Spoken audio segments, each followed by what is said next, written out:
Gold USD formed a strong bullish breakout from the trendline resistance, increasing the possibility of a bullish trend continuation.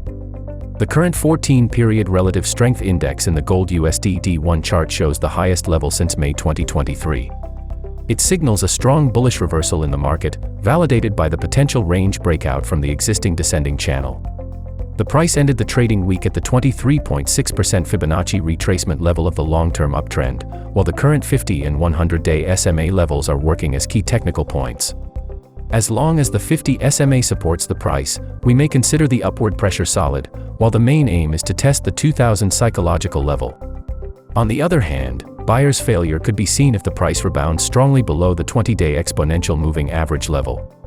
In that case, bearish pressure may come, where the main aim is to test the 1900 key psychological level.